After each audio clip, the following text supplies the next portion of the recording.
ಆ ದೋಷಾರೋಪಣ ಪಟ್ಟಿಯನ್ನು ಓದಿದರೆ ನಾವು ಸತ್ಯವಂತರಾಗಿದ್ದರೆ ಕ್ಷಣದಲ್ಲಿ ರಾಜೀನಾಮೆ ಕೊಟ್ಟು ಕುರ್ಚಿ ಬಿಡಬೇಕು. ನಮ್ಮ ಮನೆಯವರು ಅಮೆರಿಕಾದವರು, ದೇವೇಗೌಡ ಅಂತೇನು ಪ್ರಧಾನಮಂತ್ರಿಗಳಾಗಿದ್ದರು. ಅವ್ರ ಕುಟುಂಬದೊಳಗೆ ರೇವಣ್ಣ ಏನವರು MLA ಇದ್ದಾರೆ, ಅವರ ಮಗ ಪ್ರಜ್ವಲ್ ಅನ್ನವ MP ಇದ್ದಾನೆ. ಮನೆಯಲ್ಲಿ ಕೆಲಸ ಮಾಡುವ ಮಹಿಳೆಯರ ಮೇಲೆ ಅತ್ಯಾಚಾರ ಅಂತ ಕೇಳ್ತಾ ಇದ್ದೀರಿ ನೀವು. 33 ಕಂಪನಿಗಳು 10,000 ಕೋಟಿ ರೂಪಾಯಿ ಲಾಸ್ ಮಾಡಿದವರು 100 ಕೋಟಿ ರೂಪಾಯಿ ದೇಣಿ ಕೊಡ್ತಾರೆ. ಎಲ್ಲಿಂದ ಬಂದ ಹಣ? ಇಷ್ಟು ಇಲೆಕ್ಟ್ರಲ್ ಬಾಂಡ್ ಆಯ್ತು, ಯಾರು ರಾಜೀನಾಮೆ ಕೊಟ್ಟಿದ್ದಾರೆ, ಯಾರು ಕೆಳಗಿಳಿದ್ದಾರೆ? ಸ್ಕ್ಯಾಮ್ ಅಂದ್ರೆ ಏನು? ಅತಿ ವರ್ಸ್ಟ್ ಸ್ಕ್ಯಾಮ್. ಮಾಡಬಾರ್ದು ಮಾಡಿದ್ರೆ ನೀವು ಡೆಫಿನೆಟ್ಲಿ ಧ್ವನಿ ಎತ್ತಬೇಕು. ಮಾತೃ ಋಣ, ಪಿತೃ ಋಣ, ಶಿಕ್ಷಣ ಕೊಟ್ಟಂತಹ ಗುರುಗಳ ಬಗ್ಗೆ ಗೌರವ ನಮ್ಮ ಸಂಸ್ಕೃತಿಯ ಒಳ್ಳೆಯ ಪ್ರತೀಕಗಳು. ಅದು ಸಮಾಜದ ಋಣ ಅನ್ನೋ ಕಲ್ಪನೆನೇ ಬಹಳ ಮಂದಿಗಿಲ್ಲ.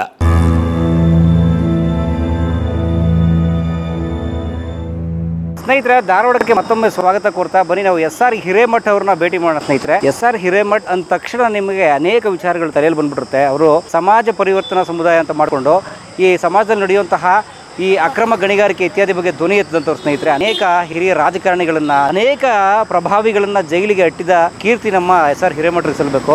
ಧಾರವಾಡದಲ್ಲಿದ್ದಾರೆ, ಅವ್ರನ್ನ ಮಾತಾಡ್ಸೋಣ ಬನ್ನಿ. ನಿಮ್ಮ ಸ್ವಾಗತ ಧಾರವಾಡ ಮತ್ತೊಮ್ಮೆ. ಇವತ್ತಿನ ವ್ಯವಸ್ಥೆ ಎಷ್ಟು ಭ್ರಷ್ಟ ಆಗಿದೆ ಅನ್ನಲಿಕ್ಕೆ ಅವನು ಅತಿ ಗಂಭೀರ ಉದಾಹರಣೆ ಇದ್ದಾನೆ. ಇದು ಧಾರವಾಡದ ಸಪ್ತಾಪುರ ಏರಿಯಾ, ಇದು ಸಪ್ತಾಪುರ ಬಡಾವಣೆ ಅಂತ ಕರೀತಾರೆ. ಓ ಹೌದು ಸರ್. ಹಲೋ ಸರ್, ಬನ್ನಿ ಸರ್. ಮನೆ ಇದು? ಬನ್ನಿ ಬನ್ನಿ ಪ್ಲೀಸ್. ಏನು ವಿಶೇಷ ನಿಮ್ಮ ಮನೇಲಿ? I mean study. ಮನೆಯೊಳಗೆ ಪ್ರೀತಿ ಇದೆ, ವಿಶ್ವಾಸ ಇದೆ, ಎಲ್ಲ ಇದೆ. ಮತ್ತೇನಿರ್ತದೆ ಮನೆಯೊಳಗೆ? ಮನೆ ಅಂದ್ರೆ ಅದೇ ಸರ್ವಸ್ವ ಇದೆ. ಆದರೆ ನಮ್ದು ಯಾವಾಗಲೂ ಮೊದಲಿನಿಂದಲೂ ಹಿಂಗೆ ಪುಸ್ತಕಗಳು, ಪೇಪರ್ಗಳು ಎಲ್ಲ ಇದೆ ಇರೋದು. ಓಕೆ. ಅಂಬೇಡ್ಕರ್ ಅವರು ಸೆಂಟ್ರ್ ಅದಲ್ರಿ, ಸ್ಫೂರ್ತಿಧಾಮ ಅಂತ ಹೇಳಿ ಅವರು 1 ಲಕ್ಷ ರೂಪಾಯಿ ಮತ್ತೆ ಇದನ್ನ ಯಾವುದು ಏಪ್ರಿಲ್ 14ರಂದು. ಓಕೆ, 1 ಲಕ್ಷ. ಇವೆಲ್ಲ ಬೇರೆ ಬೇರೆ ಕಾರ್ಯಕ್ರಮಗಳೆಲ್ಲ. ಇದು ಬಾದಶಾಹ ಖಾನ್ ಸ್ಮೃತಿ ಅಂತ, ಅಂದ್ರೆ ಗಾಂಧೀಜಿಯವ್ರ ಜೊತೆಗೆ ಒಬ್ರು ಖಾನ್ ಅಬ್ದುಲ್ ಗಫರ್ ಖಾನ್ ಅಂತ ಇದ್ರು. ಫ್ರಂಟಿಯರ್, ಅವ್ರ ಹೆಸರು ಫ್ರಂಟಿಯರ್ ಗಾಂಧಿ ಅಂತಿದ್ರು. ಅವ್ರ ಹೆಸರಲ್ಲಿ ಅದೊಂದು ಅವಾರ್ಡ್ ಮಾಡಿದ್ದಾರೆ. ಅದು 1 ಲಕ್ಷ ರೂಪಾಯಿ ಇದೆ. ಇದು ಮಧ್ಯಪ್ರದೇಶ ಗ್ವಾಲಿಯರ್ದಲ್ಲಿ. ಹೌದು, ಅದು ಪ್ರಶಸ್ತಿ. ಓಕೆ.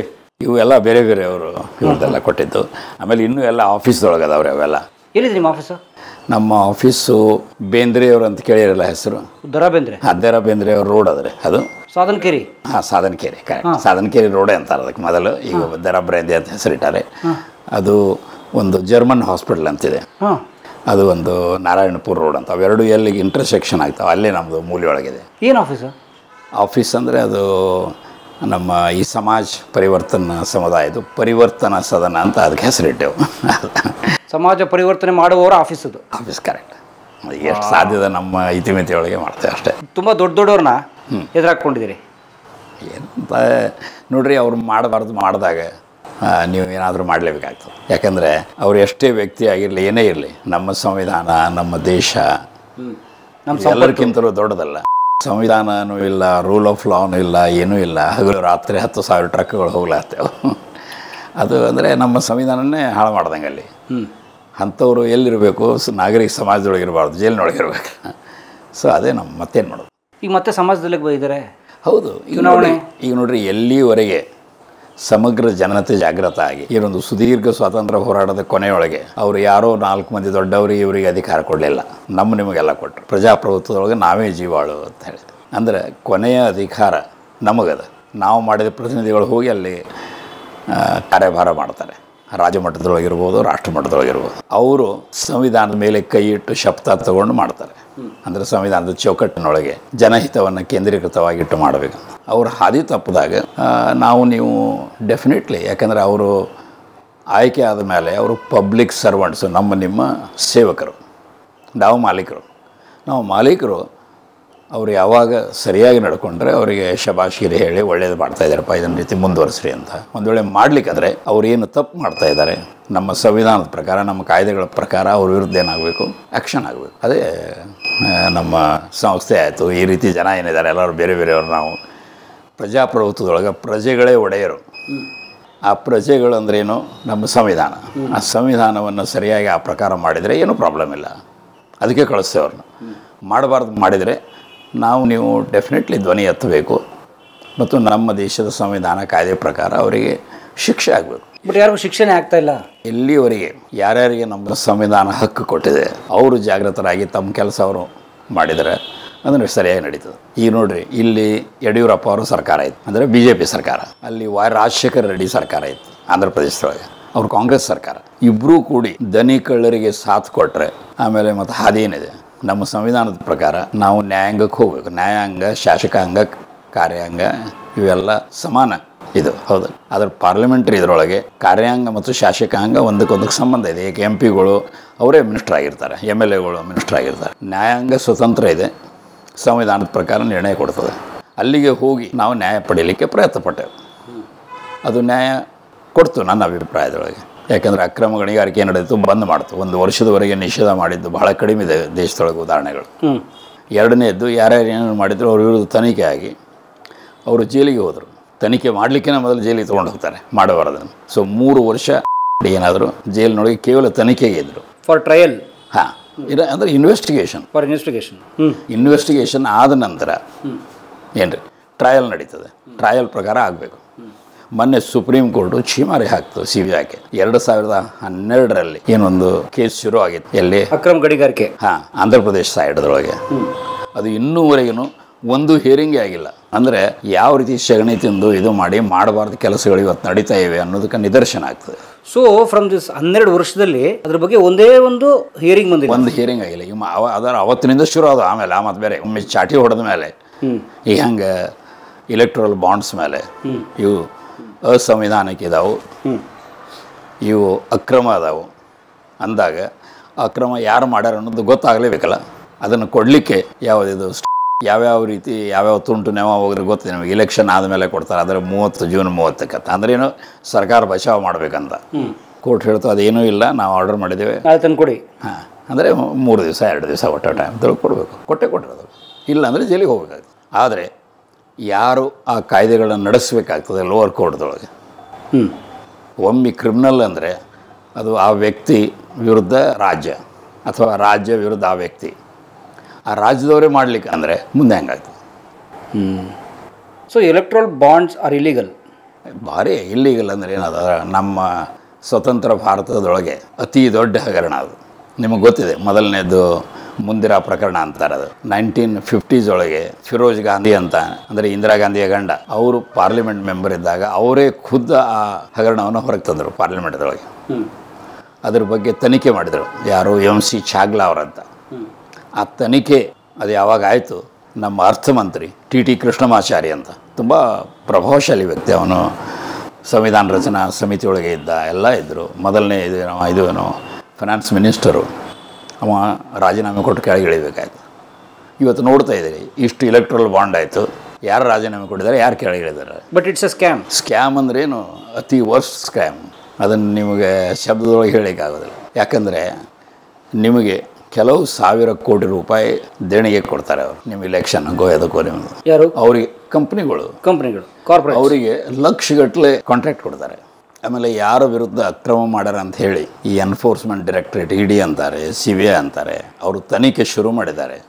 ಅವರು ಆ ತನಿಖೆಯಿಂದ ಹೊರಗೆ ಬರಲಿಕ್ಕೆ, ಅಂದರೆ ಅಕ್ರಮ ಕೆಲಸಕ್ಕೆ ಇವರಿಗೆ ಬಾಂಡ್ ಕೊಡ್ತಾರೆ, ಅವರು ಹೊರಗೆ ಬರ್ತಾರೆ. ಹೊರಗೆ ಬರೋದು ಅಷ್ಟೇ ಅಲ್ಲ, ಕೇಜ್ರಿವಾಲ್ನಂತವನು ಜೈಲಿಗೆ ಕಳಿಸ್ತಾರೆ. ಅಂದರೆ ಇವರ ವೈರಿಗಳನ್ನು ಅವ್ರ ಮುಖಾಂತರ ಕಳಿಸ್ತಾರೆ. ಇದೆಲ್ಲ ಇಲೆಕ್ಟ್ರಲ್ ಬಾಂಡ್ ಹಗರಣನೇ. ಆಮೇಲೆ 33 ಕಂಪ್ನಿಗಳು 10,000 ಗಟ್ಟಲೆ ಲಾಸ್ ಮಾಡ್ಯಾರ. ಪ್ರಾಫಿಟ್ ಅಲ್ಲ, 10,000 ಕೋಟಿ ರೂಪಾಯಿ ಲಾಸ್ ಮಾಡಿದವರು ಅವರಿಗೆ ಏನು ಕೊಡ್ತಾರೆ, 100 ಕೋಟಿ ರೂಪಾಯಿ ದೇಣಿಗೆ ಕೊಡ್ತಾರೆ. ಎಲ್ಲಿಂದ ಬಂದದ ಹಣ? ನೀವು ನುಕ್ಸಾನ್ ಮಾಡ್ಕೊಳ್ಳುವಾಗ ನಿಮ್ಗೆ ಹಣನೇ ಇಲ್ಲಲ್ಲ, ಅದು ಯಾರಿಂದ ಬಂತು? ಅಂದರೆ ಯಾವ ಕಂಪ್ನಿಗಳು ಪ್ರಾಫಿಟ್ ಮಾಡ್ತಾರೆ 7.5% ಮಾತ್ರ ಅವರು ದೇಣಿಗೆ ಕೊಡ್ಬೋದು ಅಂತ ಮೊದಲು ಕಾಯ್ದೆ ಇತ್ತು. CSR ಇದು CSR ಬೇರೆ, ಅದು 2.5%. ಅದು ಸಾಮಾಜಿಕ ಇದರ ಸಲುವಾಗಿ, ತಮ್ಮದ್ರ ಸುತ್ತಮುತ್ತಲಿನ ಹಳ್ಳಿಗಳು ಕಾರ್ಖಾನೆಯಲ್ಲಿರ್ತದೆ, ಅವ್ರದ್ದು ಒಳ್ಳೆಯ ಅಭಿವೃದ್ಧಿ ಇದರ ಸಲುವಾಗಿ ಅಂತ. ಇದು ಬೇರೆ. ನೀವು ರಾಜಕೀಯ ಪಕ್ಷಗಳಿಗೆ ಡೊನೇಷನ್ ಕೊಡಬೇಕಾದ್ರೆ ಮೊದಲು ನೀವು ಪ್ರಾಫಿಟ್ ಮಾಡ್ತಿರ್ಬೇಕು. ಅದು ಪ್ರಾಫಿಟದ್ದು ಪೂರ್ಣಂತೂ ಕೊಡಲಿಕ್ಕೆ ಆಗೋದಿಲ್ಲ, ಮುಂದೆ ಇನ್ವೆಸ್ಟ್ಮೆಂಟ್ ಮಾಡಬೇಕಾಗ್ತದೆ, ಬೇರೆ ಬೇರೆ ಎಲ್ಲ ಇರ್ತದೆ. ನೀವು ಕೇವಲ ಅತಿ ಹೆಚ್ಚು ಅಂದರೆ 7.5% ಪ್ರಾಫಿಟ್ ಮಾತ್ರ ನೀವು ಕೊಡಬಹುದು ಅಂತ ಕಂಪ್ನೀಸ್ ಆ್ಯಕ್ಟ್ ಕೆಳಗಡೆಗೆ ರೆಸ್ಟ್ರಿಕ್ಷನ್ ಇತ್ತು. ಮೋದಿ ಸರ್ಕಾರ ಅದನ್ನೆಲ್ಲ ತೆಗೆದು ಹೋಗಿಬಿಟ್ರು. ಅದು ಜೇಟ್ಲಿ ಅಂತಿದ್ದು ನೋಡ್ರಿ, ಅರುಣ್ ಜೇಟ್ಲಿ. ಹಾಂ, ಫೈನಾನ್ಸ್ ಮಿನಿಸ್ಟರ್. ಆವಾಗ ರಾಜ್ಯಸಭೆಯೊಳಗೆ ಇವ್ರದ್ದು ಬಹುಮತ ಇರಲಿಲ್ಲ. ಅದಕ್ಕೆ ಲೋಕಸಭೆಯೊಳಗೆ ಮನಿ ಬಿಲ್ ಅಂತಾರೆ, ಅಂದರೆ ಫೈನಾನ್ಸ್ ಬಿಲ್, ಬಜೆಟ್ ಏನಿರ್ತದಲ್ಲ, ಅದರೊಳಗೆ ಇವೆಲ್ಲ ಅತಿ ಮಹತ್ವದ ಕಾಯ್ದೆಗಳಿಗೆ ತಿದ್ದುಪಡಿ ಮಾಡಿ ಯಾರು ಬೇಕಾದರೂ ಹೆಂಗೆ ಕೊಡುವಂಗೆ ಮಾಡಿಬಿಟ್ರು. ಈ 7.5% ತೆಗೆದುಬಿಟ್ರು. ಅದೊಂದು ಅದು ಏನು 7.5% ಅಂದರೆ ಕಳೆದ 3 ವರ್ಷಗಳ ಪ್ರಾಫಿಟನ್ನು ಸಾರ ತಗೊಂಡು 7.5% ತನವರೆಗೆ ಕೊಡಬೇಕು ಅಂತ.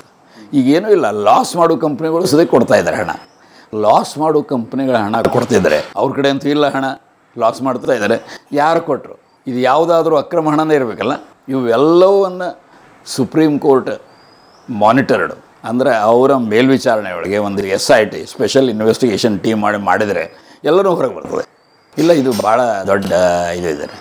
ಜನ ಇನ್ನೂ ಭಾಳ ಜಾಗೃತರಾಗಬೇಕು. ಗೊತ್ತು ನಿಮಗೆ ಯಾರದು? ಈ 3 ಪಕ್ಷಗಳ ಮುಖಂಡರೆಲ್ಲರೂ ಅದರೊಳಗೆ ತೊಡಗಿದ್ದಾರೆ. ಹಿರೇಮಠರು ಯಾರಂದರೆ ನಮ್ಮ ದೇಶದ ಬಗ್ಗೆ, ನಮ್ಮ ಜನರ ಬಗ್ಗೆ ಪ್ರೀತಿ ಇರುವಂಥ ಒಬ್ಬ ಸಾಧಾರಣ ವ್ಯಕ್ತಿ.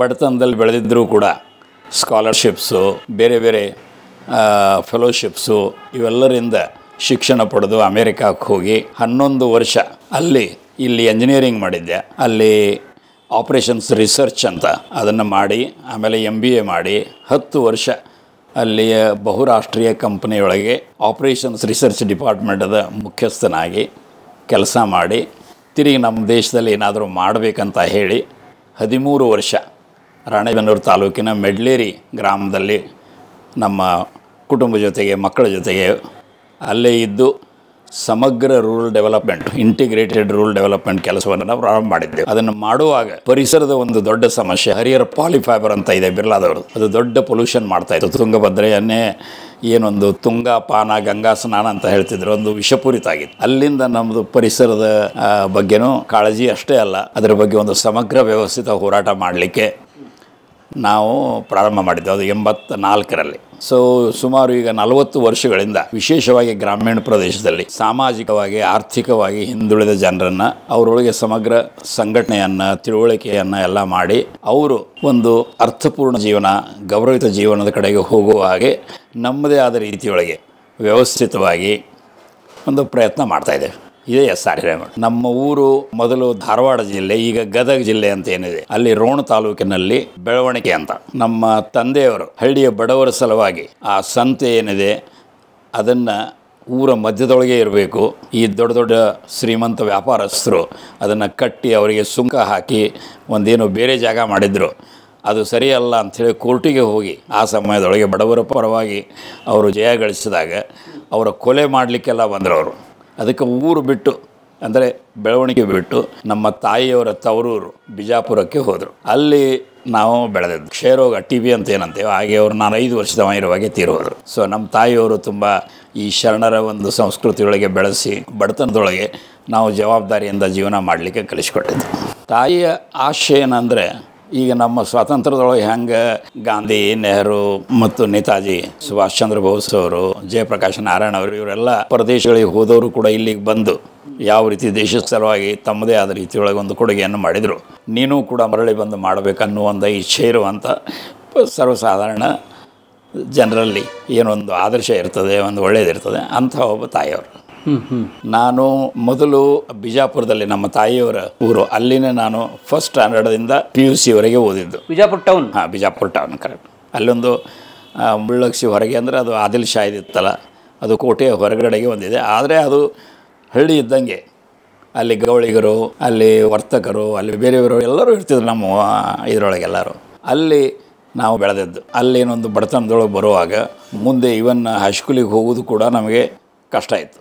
ಆದರೆ ಸುದೈವದಿಂದ ನಾನು ಪರೀಕ್ಷೆ ಒಳಗೆ ಚೆನ್ನಾಗಿ ಮಾಡಿದ್ದರಿಂದ ಫೆಲೋಶಿಪ್ಪು ಅಥವಾ ಅದೇನೋ ಒಂದು ಸ್ಕಾಲರ್ಶಿಪ್ ಅಂತಿದ್ದಾರೆ ಅದಕ್ಕೆ, ಅದು ಆಮೇಲೆ SSC ಬೋರ್ಡಿಗೆ, ಇಡೀ ರಾಜ್ಯಕ್ಕೆ 2ನೇ ರ್ಯಾಂಕ್ ಬಂತು ನನಗೆ.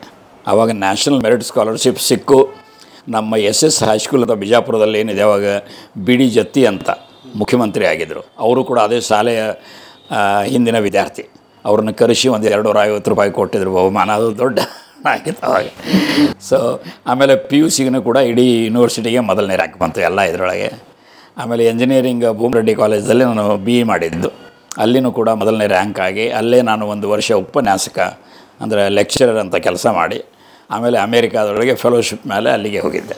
ಯಾವ ವರ್ಷ ಅದು? 1967ರಲ್ಲಿ BE ಡಿಗ್ರಿ ಮಾಡಿದೆ. 68ರ ಸೆಪ್ಟೆಂಬರ್ದೊಳಗೆ ನಾನು ಅಮೇರಿಕಕ್ಕೆ ಹೋಗಿದ್ದು. ಆ ಕಾಲದಲ್ಲಿ ಅಮೆರಿಕ ಅಂದರೆ ಯಾರು ತಿರುಗೇ ಬಂದಿಲ್ಲ, ಬಹುತೇಕರು ಅಲ್ಲಿನ ಪ್ರಜೆಗಳೇ ಆಗ್ಬಿಟ್ಟಿದ್ದಾರೆ. ಎಲ್ಲರೂ ಅದನ್ನು ಹೇಳ್ತಾ ಇದ್ರು. ಎಲ್ಲರೂ ಆ ಕಡೆಗೆ ಹೋಗ್ತಾರೆ, ಯಾರೂ ಬರೋದಿಲ್ಲ, ನೀವು ಹ್ಯಾಂಗೆ ಬಂದ್ರಿ ಅಂತೇಳಿ.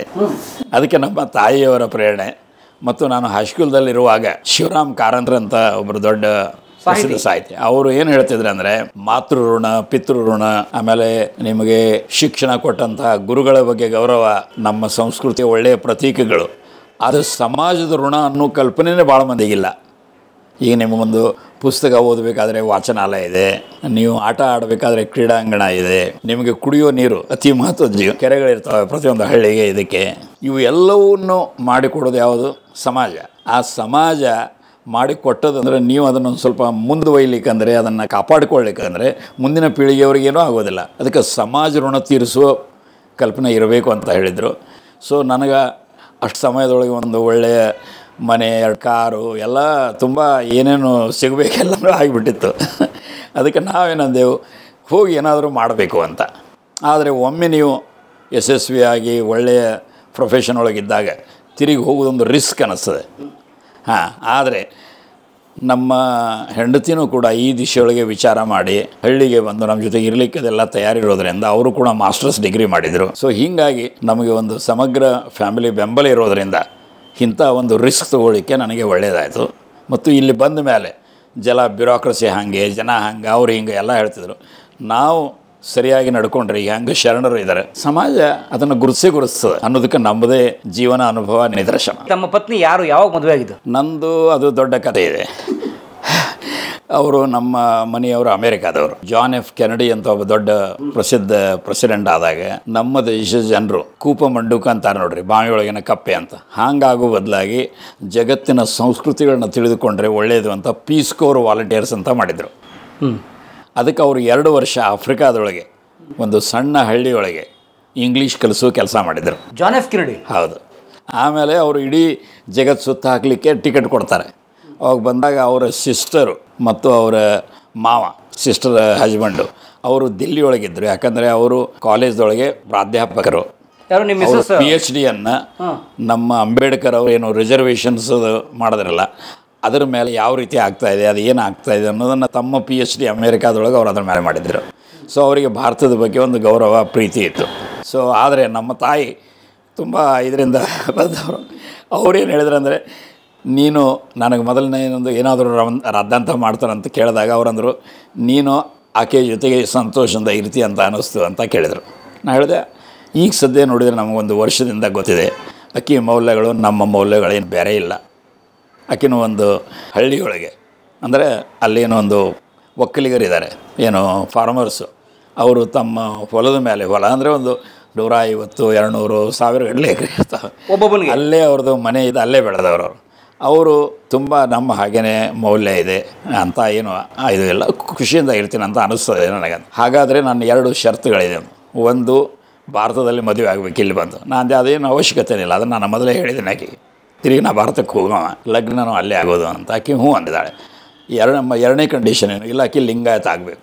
ನಾನು ಲಿಂಗಾಯತ ನೀನು ಹೇಳಿದ ಮಟ್ಟಿಗೆ ಬಸವಣ್ಣವರು, ಅಕ್ಕ ಮಹಾದೇವಿ, ಮಲ್ಲಮ್ಮ ಪ್ರಭು ಇವರೆಲ್ಲರೂ ಏನದಾರಲ್ಲ, ಎಲ್ಲರೂ ಸರಿಸಮಾನರು. ನಮ್ಮ ನಡತೆ, ನಮ್ಮ ಮಾತು ಸಾಮರಸ್ಯವಾಗಿರಬೇಕು, ನಡೆದಂಗೆ ನುಡಿದಂತೆ ನಡಿಬೇಕು. ಆಮೇಲೆ ಯಾವ ಜಾತಿ ಭೇದ ಭಾವ ಮಾಡಬಾರ್ದು, ಸ್ತ್ರೀ ಪುರುಷರು ಭೇದ ಭಾವ ಮಾಡಬಾರ್ದು. ಮತ್ತು ನೀವೇನೇ ಸಂಪಾದನೆ ಮಾಡಿದರೂ ಕೂಡ ನಿಮಗೆ ಅವಶ್ಯಕತೆ ಇದ್ದಷ್ಟು ತೊಗೊಂಡು ಉಳಿದನ್ನು ದಾಸೋಹಕ್ಕೆ ಕೊಡಬೇಕು ಅಂತ.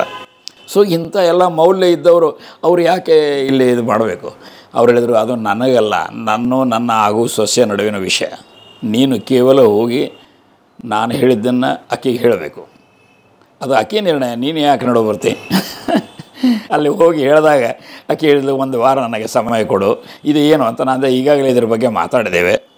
ಈ ಶರಣರ ಒಂದು ಸಮಾಜದ ಪರಿಕಲ್ಪನೆ ಏನದಲ್ಲ, ಅದು ತುಂಬ ಆದರ್ಶದ ಪರಿಕಲ್ಪನೆ ಇದೆ. ಅವರು ತಮ್ಮ ಜೀವನದಲ್ಲಿ ಅದನ್ನು ಜೀವನದುದ್ದಕ್ಕೂ ತೋರಿಸಿಕೊಟ್ಟರು. ಅದರಿಂದ ಏನೇ ಪರಿಣಾಮ ಆದರೂ ಕೂಡ ಅವನ್ನೆಲ್ಲವನ್ನು ಧೈರ್ಯವಾಗಿ ಎದುರಿಸಿದರು. ಅದನ್ನು ನಮ್ಮದಿದೆ ಅಂತ ಆಕೆ 1 ವಾರ ನಂತರ ಬಂದು, ಆಯಿತು ನಮ್ಮ ಆಗುವ ಅತ್ತೆಗೆ ನಾನು ಹ್ಞೂ ಅಂದಿನಂತ ಹೇಳಿಬಿಡು.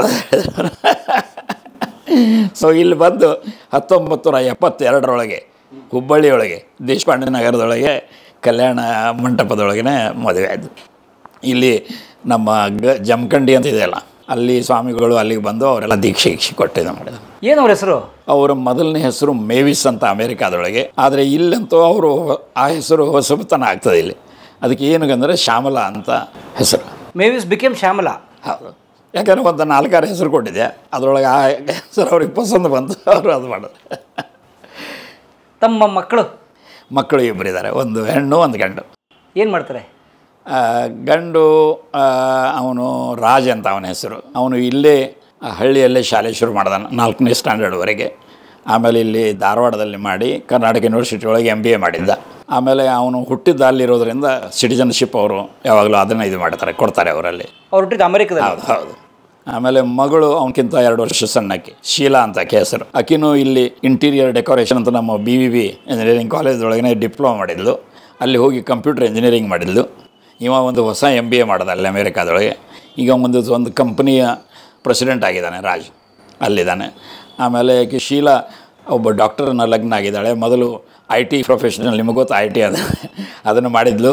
ನಾ ಹೇಳಿದೆ ಹಣಕ್ಕೆ ಏನೂ ಕೊನೆ ಇಲ್ಲ, ಆ ಡಾಕ್ಟ್ರುಗಳು ಚೆನ್ನಾಗಿ ಸಂಪಾದನೆ ಇರ್ತದೆ, ಮಕ್ಕಳಿಗೆ ನೀವು ಸಮಯ ಕೊಟ್ಟರೆ ನಾಳೆ ಅವರು ಒಳ್ಳೆಯ ಮಕ್ಕಳಾಗ್ತಾರೆ ಅಂತ ಅಂದಾಗ ಅದನ್ನು ಪಾಲನೆ ಮಾಡಿ ಆಕೆ ಇದು ಮಾಡ್ತಾಳೆ. ತುಂಬ ಆಕೆಗೆ 2 ಮಕ್ಕಳಿದ್ದಾರೆ, ಒಂದು ಹೆಣ್ಣು ಒಂದು ಗಂಡು. ನಮ್ಮ ಮಗನಿಗೂ ಹಾಗೆ.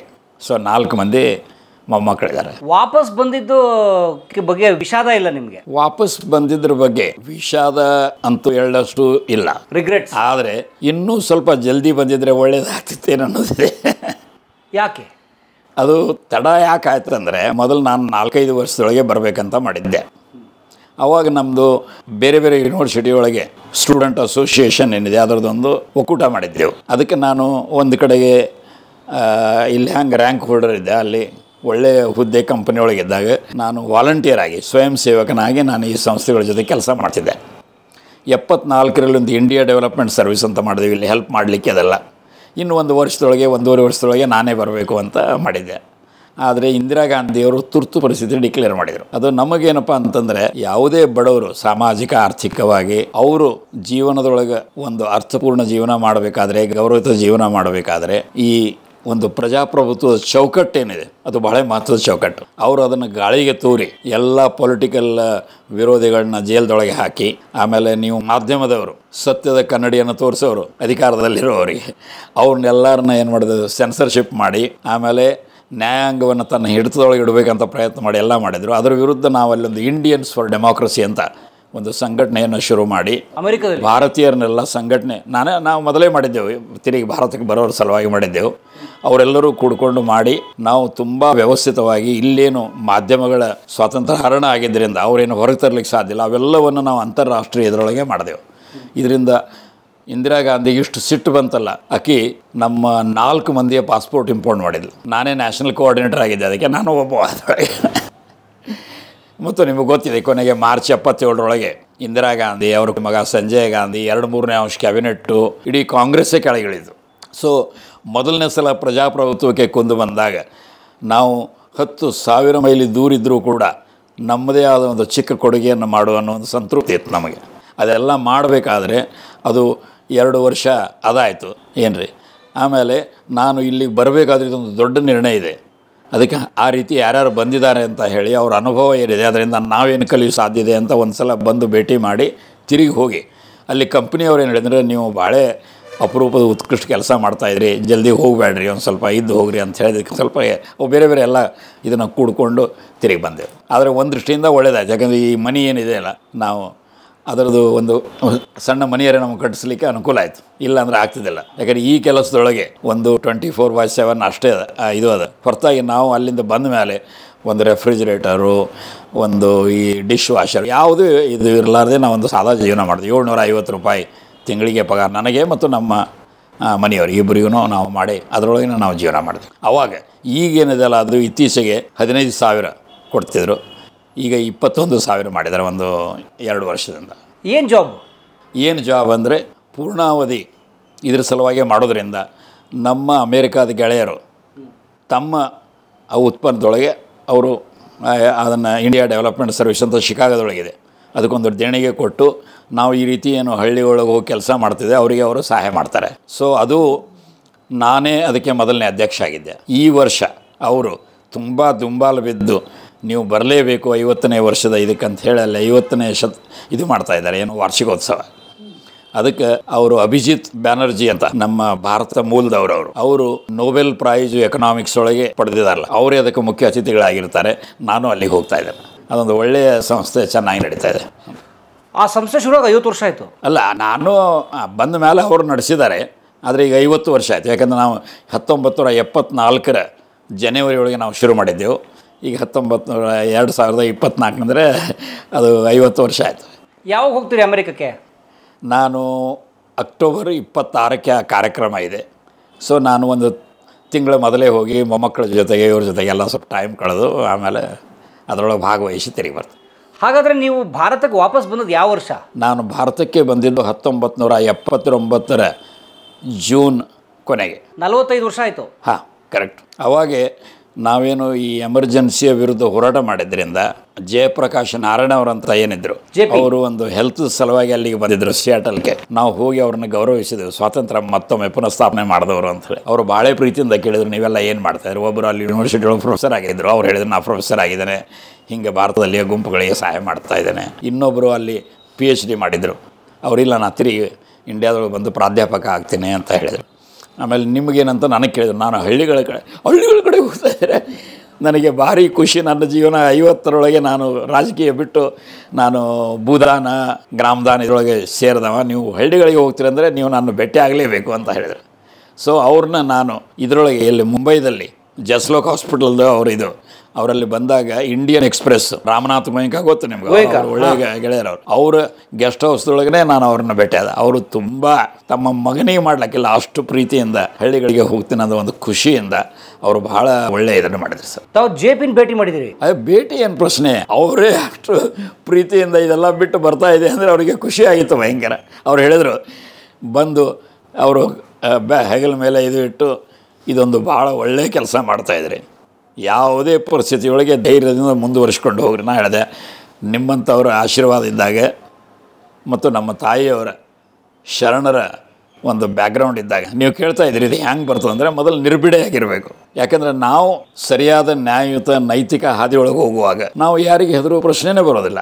ನಾವು ಅವರು ಮಾಡಬಾರ್ದಂಥ ಕೆಲಸ ಮಾಡಿದರೆ ನಮಗೆ ಏನೇನಿದೆ, ಏನು ಸಾಧ್ಯ ಇದೆ ಅನ್ನೋದನ್ನು ಸಮಗ್ರ ವಿಚಾರ ಮಾಡಿ ಅಧ್ಯಯನ ಮಾಡಿ ಆ ಪ್ರಕಾರ ಕ್ರಮ ತೆಗೆದುಕೊಳ್ಬೇಕು. 1997 ಜನವರಿ ಒಳಗೆ ಮಧ್ಯಪ್ರದೇಶ ಏನಿದೆ ದೊಡ್ಡ ರಾಜ್ಯ, ಅಲ್ಲಿ ಒಂದು ಛತ್ತೀಸ್ಗಢ ಅಂತ ಈಗ ಚಿಕ್ಕ ರಾಜ್ಯ ಆಗಿದೆ, ಅದು ಇನ್ನು ಒಂದೇ ಇತ್ತು, ಅದರ ಜೊತೆಗೇ ಇತ್ತು. ಅವಾಗ ಅಲ್ಲಿ ಆದಿವಾಸಿಗಳ ಶೋಷಣೆ, ಅರಣ್ಯ ಏನಾಗ್ತಾಯಿತ್ತು, ಕಡಿತ ದೊಡ್ಡ ಪ್ರಮಾಣದೊಳಗೆ ನಡೆದಿತ್ತು. ಅದರೊಳಗೆ ಈ ಟಿಂಬರ್ ಮರ್ಚೆಂಟ್ಸು ಅಂದರೆ ಈ ಮರಗಳನ್ನು ಕಡಿದು ಮಾರಾಟ ಮಾಡೋರು, ಆಮೇಲೆ ರಾಜಕಾರಣಿಗಳು, ಅಧಿಕಾರಿಗಳು ಶಾಮೀಲಾಗಿದ್ದರು. ಇಲ್ಲಿ ಹಂಗೆ ಬಳ್ಳಾರಿಯೊಳಗೆ ಆಗಿದ್ರಲ್ಲ, ಅಲ್ಲಿ ಅದರ ವಿರುದ್ಧ ಕಲೆಕ್ಟರೇ ನನಗೆ ವಿನಂತಿ ಮಾಡಿ ಸುಪ್ರೀಂ ಕೋರ್ಟ್ದಲ್ಲಿ ನೀವು PIL ಅಂದರೆ ಪಬ್ಲಿಕ್ ಇಂಟ್ರೆಸ್ಟ್ ಲಿಟಿಗೇಷನ್ ಹಾಕಬೇಕು ಅಂತ ಕೇಳ್ಕೊಂಡಿದ್ದ. ಯಾಕೆಂದರೆ ನಾವು ಶಿವರಾಮ್ ಕಾರಂತರು 75,000 ಎಕರೆ ಉಳಿಸಿದ್ದೆವು. ಈ ಬಿರ್ಲಾದವರು ಮೊಳಕಾಲ ಮೇಲೆ ಬಂದು ಅವರು ತಮ್ಮ ಕಲುಷಿತ ಇದನ್ನೆಲ್ಲ ಸ್ವಚ್ಛ ಮಾಡೋ ಹಾಗೆ ಮಾಡಿದ್ದೆವು. ಅದಕ್ಕೊಂದು ಕಾವಲು ಸಮಿತಿ. ಆದರೆ ನಮ್ಮ ಸಂಸ್ಥೆ ಅಧ್ಯಕ್ಷಣೆ ಶೋಭಾ ಕರ್ಜಿಗೆ ಅಂತ ಅವರೇ ಅದಕ್ಕೆ ಮುಖ್ಯಸ್ಥರಾಗಿದ್ದರು. ಸೊ ಇವೆಲ್ಲ ದೊಡ್ಡ ಬ್ಯಾಕ್ಗ್ರೌಂಡ್ ಇರೋದರಿಂದ ನಾವು ಅಲ್ಲಿ ಆ ಅನುಭವ ಈ ಬಳ್ಳಾರಿಯ ಇದನ್ನು ಮಾಡೋದ್ರೊಳಗೆ ಬಹಳ ಅನುಕೂಲ ಆಯಿತು. ಯಾಕೆಂದರೆ ಅವರು ಕೂಡ ಲೋಕಾಯುಕ್ತದಿಂದ ರಿಪೋರ್ಟ್ ಕೇಳಿದರು, 2 ರಿಪೋರ್ಟ್ ಬಂದು. ಆಮೇಲೆ CBI ತನಿಖೆ ಮಾಡಿ ಈ IAS IFS ಅಧಿಕಾರಿಗಳೆಲ್ಲ ಪೋಸ್ಟ್ ಪಿಲ್ಲರ್ ಅಂತಾರೆ, ಕೋರ್ಟಿಂದ ಕೋರ್ಟಿಗೆ ಹೋಗಿ ಈ ಇದು ಏನಂತೇಳಿ ನೀವು ಆ್ಯಂಟಿಸಿಪೇಟ್ರಿ ಬೇಲು ಪಡೀಲಿಕ್ಕೆ ಬಹಳ ಅವರಿಗೆ ದೊಡ್ಡ ಇದು ಆಯ್ತು. ಅಲ್ಲಿ ಚಲೋ ಅಂದರೆ ಅರಣ್ಯ ಉಳಿತು. 3 ವರ್ಷ ಮರ ಕಡಿತ ನಿಲ್ಲಿಸಿದರು. ಯಾರು? ಜಸ್ಟಿಸ್ JS ವರ್ಮಾ ಅಂತ ಸುಪ್ರೀಂ ಕೋರ್ಟಿಗೆ ಮುಖ್ಯ ನ್ಯಾಯಾಧೀಶರಾಗಿ 3 ನ್ಯಾಯಾಧೀಶರ ಪೀಠ, ಅದಕ್ಕೆ ಫಾರೆಸ್ಟ್ ಬೆಂಚ್ ಅಂತಾರೆ, ಅದಕ್ಕೆ ಅವರು ಮುಖ್ಯಸ್ಥರಾಗಿದ್ದರು. ಅವರು ನಮ್ಮ ಇದನ್ನು ತೊಗೊಂಡು ಲೋಕಾಯುಕ್ತ ತನಿಖೆಯನ್ನು ಆರ್ಡರ್ ಮಾಡಿ CBI ಇದನ್ನು ಮಾಡಿ ಅಲ್ಲಿದೆಲ್ಲವನ್ನು ಇಲ್ಲಿ ಹೆಂಗೆ ನಾವು ಮಾಡಿದೆವು ಅದೇ ರೀತಿ ಮಾಡಲಿಕ್ಕೆ ಅನುಕೂಲ ಆಗಿತ್ತು. ಅಂದರೆ ನೀವು ಅಮೆರಿಕದಿಂದ ವಾಪಸ್ ಬಂದು ಇಲ್ಲಿ ನೀವು ಆ ಸಂಸ್ಥೆಗೋಸ್ಕರ ಕೆಲಸ ಮಾಡಿದ್ದೀರಿ? ಇಲ್ಲ, ಅಮೇರಿಕಾದಿಂದ ನಾನು ವಾಪಸ್ ಬಿಡುವಾಗ ನಮ್ಮ ಗೆಳೆಯರೆಲ್ಲ ಕೂಡಿಕೊಂಡು ನಿಮ್ಮ ಹಾಗೆ ಭಾರತಕ್ಕೆ ಹೋಗೋರು ಕಡಿಮೆ ಜನ ಇದ್ದಾರೆ ಅಂಥೇಳಿ ಅಮೇರಿಕಾದ ಬೇರೆ ಬೇರೆ ಶಹರಗಳಲ್ಲಿರೋರು 200 ಜನ ಅಲ್ಲಿ ಕೂಡಿದರು. ಯಾಕಂದರೆ ನಾವು ಸಂಸ್ಥೆ ಶುರು ಮಾಡಿ 74ರೊಳಗೆ, ಅದು 79ರೊಳಗೆ 5ನೇ ವರ್ಷ ಆಗಿತ್ತು. 5ನೇ ವಾರ್ಷಿಕೋತ್ಸವಕ್ಕೆ ಕೂಡಿದರು. ಒಬ್ಬರು ಅತಿ ಪ್ರಸಿದ್ಧ ಆರ್ಕಿಟೆಕ್ಟು, ಅವರು ಫಜಲೂರ್ ಖಾನ್ ಅಂತ, ಈಗೇನು ಬಾಂಗ್ಲಾದೇಶ ಅಲ್ಲ, ಆದರೆ ಸ್ವಾತಂತ್ರ್ಯಕ್ಕಿಂತ ಮೊದಲೆಲ್ಲ ಭಾರತ ಒಂದೇ ಭಾರತ ಇತ್ತು. ಅವ್ರು ಅಲ್ಲಿಂದ ಹೋದವರು ನಮ್ಮ ಮೇಲೆ ಭಾಳ ಪ್ರೀತಿ ಅವರಿಗೆ. ಅವರು ಅತಿ ಪ್ರಸಿದ್ಧ ಇಂಜಿನಿಯರಲ್ಲಿ, ಅತಿ ಹೆಚ್ಚು ಅಂತಸ್ತಿನ ಅಂದರೆ ಅವೇನೊಂದು 110 ಅಂತಸ್ತಿಂದೆಲ್ಲ ಬಿಲ್ಡಿಂಗು ಹೈರೈಸ್ ಮಾಡಿದವರೊಳಗೆ ಅವರು ತುಂಬ ಎಕ್ಸ್ಪರ್ಟ್ಸು, ಇಡೀ ಜಗತ್ತೊಳಗೆ ಮಾಡಿದವರು. ಅವರು ಬಂದು ಅದಕ್ಕೆ ಸಮಾರಂಭಕ್ಕೆ ಅಧ್ಯಕ್ಷರಾಗಿ ನಮಗೆಲ್ಲ ಬೀಳ್ಕೊಟ್ಟವರು. ಸೊ ಅವರು ಅದನ್ನು ಕಾರ್ಯಕ್ರಮ ನಡೆಸಿದಾಗ ಎಲ್ಲರೂ ಬಂದವರು ನಮ್ಮ ಸಂಸ್ಥೆಗೆ ಸಹಾಯ ಮಾಡಲಿಕ್ಕಂತ $30,000 ಅವಾಗ 79ರಲ್ಲಿ ಅವರೆಲ್ಲರೂ ವಾಗ್ದಾನ ಮಾಡಿದರು. ನಾವು ಹೇಳಿದೆ ನಮಗೊಂದು ಪೈಸಾನು ಈಗ ಕೊಡೋದು ಬೇಡ, ಇಲ್ಲಿ ಬಂದ ಮೇಲೆ ನಾವೊಂದು ಸಂಸ್ಥೆಯನ್ನು ಕಟ್ತೇವೆ. ಉದಾಹರಣೆ ಇಲ್ಲಿ ಬಂದ ಮೇಲೆ ಕರ್ನಾಟಕ ಯೂನಿವರ್ಸಿಟಿ ವೈಸ್ ಚಾನ್ಸಲರು ಅಡಿಕೆಯವರು ಅಂತ ಇದ್ರು ಮೊದಲು. ಆಮೇಲೆ ಅಗ್ರಿಕಲ್ಚರ್ ಯೂನಿವರ್ಸಿಟಿಗೆ ಆವಾಗ ಡೈರೆಕ್ಟರ್ ಆಫ್ ಇನ್ಸ್ಟ್ರಕ್ಷನ್ ಅಂತಿದ್ರು SV ಪಾಟೀಲ್ ಅಂತ. ಅಲ್ಲಿ ಒಬ್ಬರು ಡಾಕ್ಟರ್ ಬಸವಯ್ಯ ಅಂಥೇಳಿ ಈ ಬಫಲೋ ಬ್ರೀಡಿಂಗ್ ಸೆಂಟರು ಅಂದರೆ ಎಮ್ಮೆಗಳ ತಳಿ ಅಭಿವೃದ್ಧಿ ಸಲುವಾಗಿ ಇಡೀ ದೇಶದೊಳಗೆ 4 ಸೆಂಟರ್ ಇದ್ದರೆ ಅದಕ್ಕೆ ಮುಖ್ಯಸ್ಥರಾಗಿದ್ದರು. ಅವರೆಲ್ಲರೂ ಬಂದರು ನಮ್ಮ ಇದರೊಳಗೆ. ಒಂದು ಸಂಸ್ಥೆ ಮಾಡಿದೆವು ನಾವು ಇಲ್ಲಿ. ಡಾಕ್ಟರ್ ಕಬ್ಬೂರ್ ಅಂತ, ಆನಂದ್ ಕಬ್ಬೂರ್ ಮೊದಲನೇ MD ಅವರು, MBBS MD ಅವರು 5 ವರ್ಷ ತಮ್ಮ ದವಾಖಾನೆ ಬಂದ್ ಮಾಡಿ ನಮ್ಮ ಜೊತೆಗೆ ಬಂದಿದ್ದರು. ಭಾಳ ಒಳ್ಳೆಯ ಇದೆ ಅನುಭವ. ಇವರೆಲ್ಲರೂ ಕೂಡಿಕೊಂಡು ಮೊದಲ ಈ ಇಂಟಿಗ್ರೇಟೆಡ್ ರೂಲ್ ಡೆವಲಪ್ಮೆಂಟು, ಆಮೇಲೆ ಈ ಪರಿಸರ, ಆಮೇಲೆ ಸರ್ಕಾರದ ನೀತಿಗಳು, ಕಾಯ್ದೆಗಳು ಇವೆಲ್ಲವನ್ನು ನಾವು ಮಾಡ್ಕೊಂಡು ಬಂದಿದ್ವಿ. ಅಲ್ಲ, ಇಲ್ಲಿಗೆ ನೀವು ಬಂದ್ರಲ್ಲ, ಇಲ್ಲಿಗೆ ಬಂದು ಮಾಡಿದ ಉದ್ಯೋಗ ಸಮಾಜದಲ್ಲಿರುವ ಇಲ್ಲ, ಈ ಒಂದು ಸಂಸ್ಥೆ ಕಟ್ಟಿದೆವು, ಇಂಡಿಯಾ ಡೆವಲಪ್ಮೆಂಟ್ ಸರ್ವಿಸ್ ಅಂತ. ಅಲ್ಲೇನು ಹೆಸರಿದೆ ಅಮೇರಿಕಾದೊಳಗೆ, ಅದೇ ಹೆಸರಲ್ಲಿ. ಆದರೆ ಇದು ಸ್ವತಂತ್ರ. ಅವರು ನಾವು ಅದನ್ನು ರಿಜಿಸ್ಟರ್ ಮಾಡಿದ ಮೇಲೆ ನಾವೆಲ್ಲರೂ ಕೂಡಿಕೊಂಡು ಇದು ಮಾಡಿದೆವು, ಏನು ಬಜೆಟ್. ಮೊದಲನೇ ವರ್ಷದ 42,000 ಮಾತ್ರ. ಯಾಕಂದರೆ ಜೂನ್ ಕೊನೆಗೆ ಬಂದಿದ್ದೆ ನಾನು, ಡಿಸೆಂಬರ್ಗೆ ಮುಗಿತಿತ್ತು, ಅವಾಗ ಕ್ಯಾಲೆಂಡರ್ ಇಯರ್ ಇತ್ತು. ಸೊ ಅದರೊಳಗೆ 14,000 ರೂಪಾಯಿ ನಾವು ಇಲ್ಲೆಲ್ಲ ಎತ್ತಿದೆವು. 14,000 ರೂಪಾಯಿ ನಮ್ಮ ಬೇರೆ ಬೇರೆ ಕಡೆಯವರು ಭಾರತದೊಳಗಿನವ್ರು ಕೊಟ್ಟರು. ಆಮೇಲೆ 14,000 ರೂಪಾಯಿ ಅವ್ರು ಕೊಟ್ಟರು. ಹಾಗೆ 5 ವರ್ಷದವರೆಗೆ ಇದು ಮಾಡಿ ನಾನು, ನಮ್ಮ ಮನೆಯವರು, ಇನ್ನೊಬ್ಬರು ಪವಾರ್ ಅಂಥೇಳಿ ಟೈಪಿಸ್ಟಿಂದ ಶುರು ಆಗಿದ್ದು 100 ಜನರವರೆಗೆ ಸಿಬ್ಬಂದಿಗಳಾಗಿದ್ದರು. ಭಾಳ ಚೆನ್ನಾಗಿ ಕೆಲಸಗಳಾಗಿವೆ ಎಲ್ಲ ಕಡೆಗೆ. ಹೌದು. ಆ ಸಂಸ್ಥೆ ಏನು ಉದ್ದೇಶ? ಅದರ ಉದ್ದೇಶ ಏನಂದರೆ, ಅಂಬೇಡ್ಕರ್ ಅವರು ಸಂವಿಧಾನ ರಚನೆಯ ಕೊನೆಯ ದಿವಸ ನವೆಂಬರ್ 26, 49 ಏನು ಹೇಳಿದ್ರು ಅಂದರೆ, ಇವತ್ತು ಅದು ಇಲೆಕ್ಷನ್ ಒಳಗೆ ನಡೀತಾ ಇದೆ. ಏನಂದರೆ ಇನ್ಇಕ್ವಾಲಿಟೀಸ್, ಅಸಮಾನತೆಗಳೇನದಾವಲ್ಲ ಅವನ್ನ ನೀವು ಕಡಿಮೆ ಮಾಡದಿದ್ದರೆ ನಿಮ್ಮ ರಾಜಕೀಯ ಸ್ವಾತಂತ್ರ್ಯಕ್ಕೂ ಕೂಡ ಗಂಡಾಂತರ ಬರ್ತದೆ. ಏನು ಸಾಮಾಜಿಕ ಆರ್ಥಿಕ ಅಸಮಾನತೆಗಳು ಇವತ್ತು ಭಾಳ ಅದಾವೆ ನಮ್ಮ ದೇಶದೊಳಗೆ. ನಿಮ್ಗೆ ಗೊತ್ತದ, ಬಿಲಿಯೋನೇರ್ಸ್ ಭಯಂಕರ ಆಗ್ಯಾರ, ಯಾರು ಅದಾನಿ ಅಂಬಾನಿ ಇವರೆಲ್ಲ. ಸೊ 1922 ಏನು ಅಸಮಾನತೆ ಇದ್ದು ಬ್ರಿಟಿಷ್ ಟೈಮ್ದೊಳಗೆ, ಅಂಥ ಅಸಮಾನತೆಗಳು ಇವತ್ತು ಅದಾವೆ. ಅದನ್ನು ಹೋಗಲಾಡಿಸದಿದ್ದರೆ ಇವು ರಾಜಕೀಯ ಸ್ವಾತಂತ್ರ್ಯ ಇದು ಆಗ್ತದೆ. ಸೊ ನಾವು ಅದ್ರ ಸಲುವಾಗಿಯೇ ಮಾಡೋದಂದರೆ, ಈಗ ಇವರಿದ್ದಾರೆ ಭೂರಹಿತ ಕಾರ್ಮಿಕರು, ಅತಿ ಚಿಕ್ಕ ರೈತರು ಅಂದರೆ ಮಾರ್ಜಿನಲ್ ಫಾರ್ಮರ್ಸ್ ಅಂತಾರೆ, 2.5 ಎಕರೆವರೆಗೆ, ಒಂದು ಗುಂಟೆಯಿಂದ 2.5, ಆಮೇಲೆ 2.5ರಿಂದ 5 ಎಕರೆವರೆಗಿರೋ ಸ್ಮಾಲ್ ಫಾರ್ಮರ್ಸು, ಇವರು ಆರ್ಥಿಕವಾಗಿ ಹಿಂದುಳಿದವರು. ಆಮೇಲೆ ಶೆಡ್ಯೂಲ್ ಕಾಸ್ಟು, ಶೆಡ್ಯೂಲ್ ಟ್ರೈಬ್ಡು, ಅದರೊಳಗೆ ಮಹಿಳೆಯರು ಸಾಮಾಜಿಕವಾಗಿ ಹಿಂದುಳಿದವರು.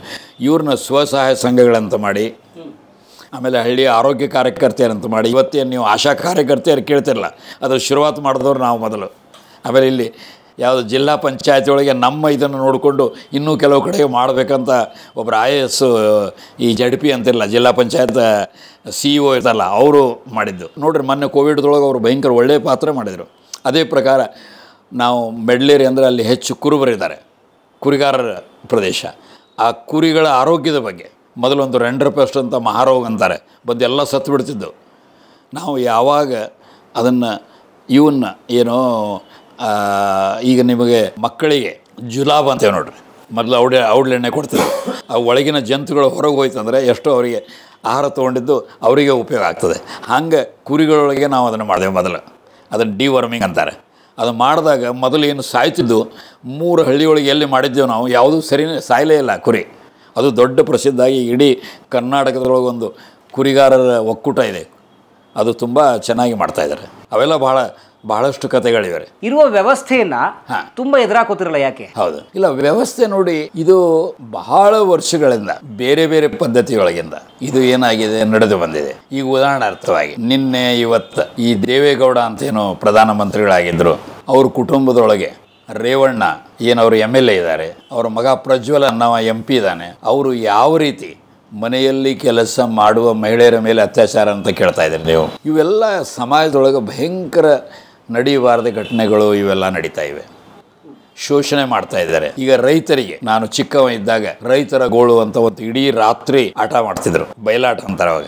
ನಮ್ಮ ತಾಯಿಯವ್ರು ಕರ್ಕೊಂಡು ಹೋಗ್ತಿದ್ರು. ತುಂಬ ರೈತರಿಗೆ ಯಾವ್ಯಾವ ರೀತಿ ಸಾಲಗಾರರು, ಆಮೇಲೆ ಬೇರೆ ಬೇರೆ ಲಗ್ನ ಸಲುವಾಗಿ ಖರ್ಚು ಮಾಡೋದು, ಇವೆಲ್ಲ ಏನು ಬೇರೆ ಬೇರೆಯಿಂದ ಅವ್ರದ್ದು ತಮ್ಮ ಕಪಿ ಮುಷ್ಟಿಯೊಳಗೆ ಇಟ್ಕೊಂಡು ಅವ್ರನ್ನ ಏನಂತೀರಿ ನೀವು, ಸ್ಲೇವ್ಸ್, ಗುಲಾಮರನ್ನಾಗಿ ಮಾಡುವಂಥ ಪದ್ಧತಿ ಈ ದೇಶದೊಳಗೆ ಎಲ್ಲ ಅದಾವು. ಸೊ ಇಂಥ ಒಂದು ಜಾತಿ ಪದ್ಧತಿಗಳಂತೂ ಎಷ್ಟದಾವ ಅನ್ನೋದು ನಿಮಗೆ ಗೊತ್ತಿದೆ. ಅದು ಯಾಕೆ ಮನುಷ್ಯರೊಳಗೆ ಜಾತಿ ಇರಬಾರ್ದಂತೆ ಶರಣರು ಅದು 12ನೇ ಶತಮಾನದ ಶರಣರ ಸಮಾಜ ನಿರ್ಮಾಣ ಮಾಡಿದ್ದು. ಈಗ ಇವೆಲ್ಲವನ್ನು ನಾವು ಹೋಗಲಾಡಿಸಿದ್ರೆ ಒಂದು ಸದೃಢ ಸಶಕ್ತ ಪ್ರಜಾಪ್ರಭುತ್ವ ಆಗಲಿಕ್ಕೆ ಸಾಧ್ಯ ಇಲ್ಲ. ಅದನ್ನು ಮಾಡಬೇಕಾದ್ರೆ ಜನರು ಮೊದಲು ವಿಚಾರ ಮಾಡಲಿಕ್ಕೆ ಶುರು ಮಾಡಬೇಕು. ಮತ್ತು ನಾವು ಬೇರೆಯವರ ಕಡೆಯಿಂದ ಏನು ನಮ್ಮ ಶೋಷಣೆ ಆಗ್ತಿದೆ ಅನ್ನೋದ್ರ ಬದಲಾಗಿ ನಾವು ಯಾವ ರೀತಿ ಸಶಕ್ತರಾಗಬೇಕು.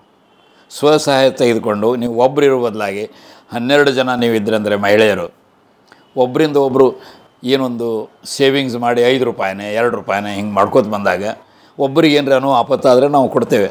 ಆದರೆ ಅದನ್ನೇ ಸಾಲ ಕೊಡೋರ ಕಡೆ ಹೋದರೆ ಎಷ್ಟು ಬಡ್ಡಿ ಹಾಕ್ತಾರೆ ನಿಮಗೆ ಗೊತ್ತಿದೆ. ಸೊ ಈ ರೀತಿ ನಾವು ಅದನ್ನು ಸಮಗ್ರವಾಗಿ ಅದನ್ನು ಡೀಲ್ ಮಾಡಿದಾಗ ಮಾತ್ರ ಅವರು ಮುಂದೆ ಬರೋ ಸಾಧ್ಯತೆ. ಮತ್ತು ಇದು ಬರಲಿಕ್ಕೆ ಶತಮಾನಗಳು ತೊಗೊಂಡವು. ಇದನ್ನು ನಾವು ಹೋಗಲಾಡಿಸ್ಲಿಕ್ಕೂ ಟೈಮ್ ಭಾಳ ತೊಗೊಳ್ತದೆ.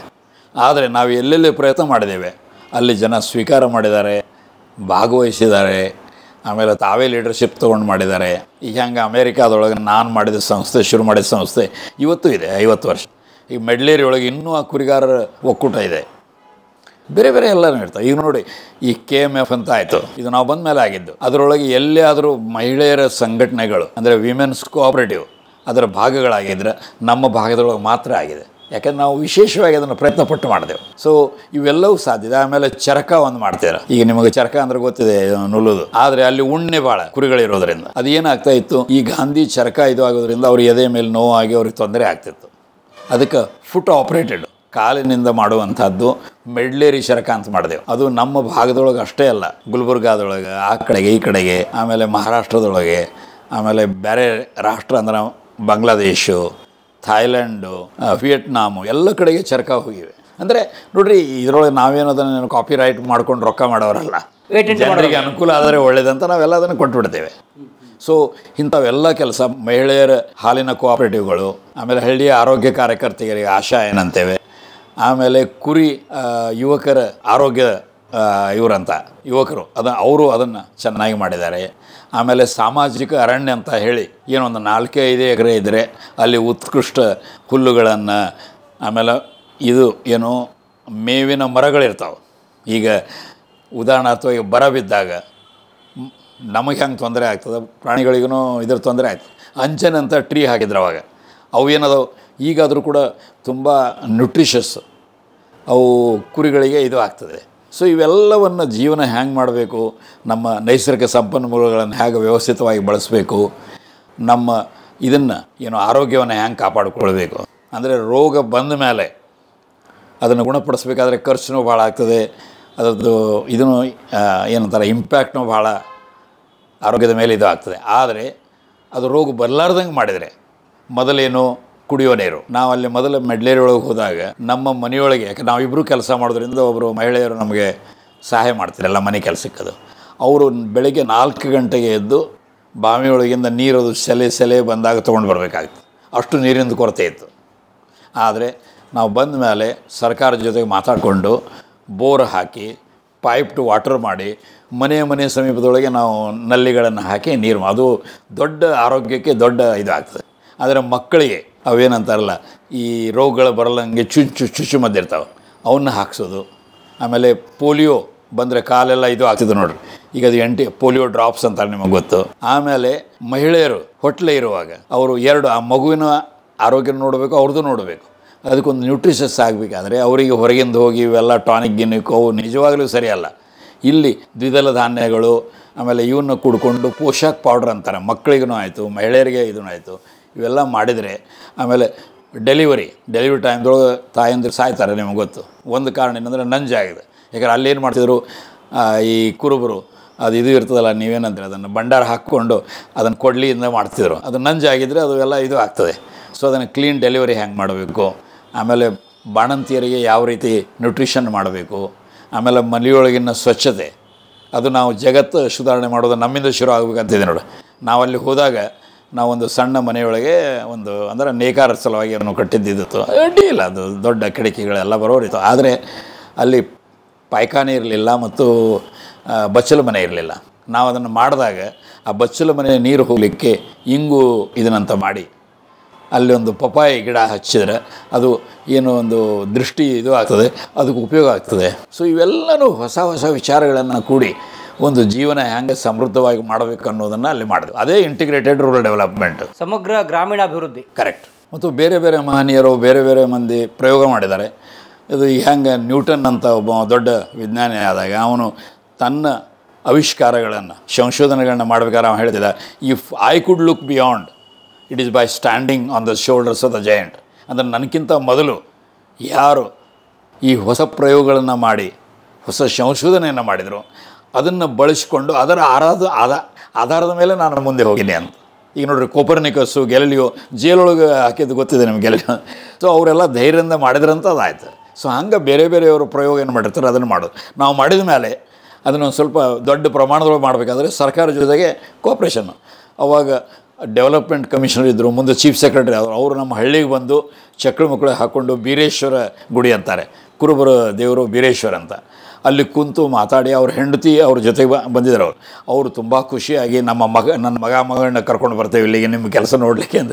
ಅವರು KSRTC ಬಸ್ನೊಳಗೆ ಬಂದಿದ್ರು. ಈಗ ಯಾವ ಚೀಫ್ ಸೆಕ್ರೆಟರಿ ಬರ್ತಾರೆ ನೋಡಿ ಅಲ್ಲ, ಅಂದರೆ ಎಂಥವ್ರು ಇದ್ರು ಅವಾಗ, ಎಲ್ಲರೂ ಒಳ್ಳೆಯವರು.